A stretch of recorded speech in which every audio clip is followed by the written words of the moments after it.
The HP 15 motherboard. This laptop has come to me for repair. See, we connect DC power supply and we on DC power supply now.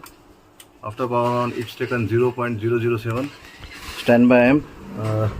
Light also there.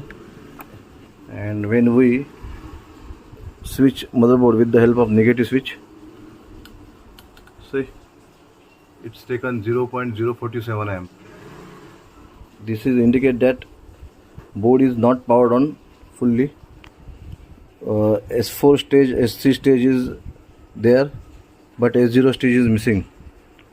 Let's check all signals and voltages. See, 5 volt, 3 volt is there. Memory volt also available, but CPU volt is missing.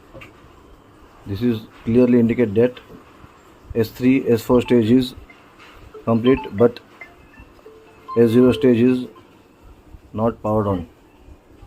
There is an issue in VRM chip. See, we replace this VRM chip. This chip is faulty. Now we connect our DC power supply. We on our board with the help of negative switch. See, on DC power supply.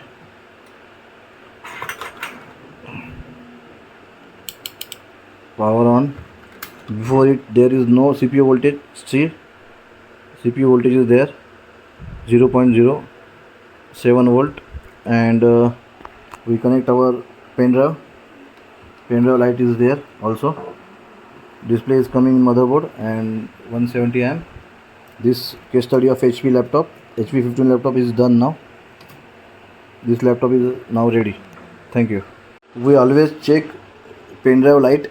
If pen drive light display is there, I will show you another process to check if a display is there. How to check?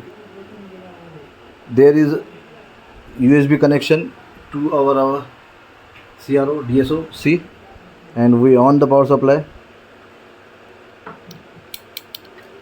Power supply is on.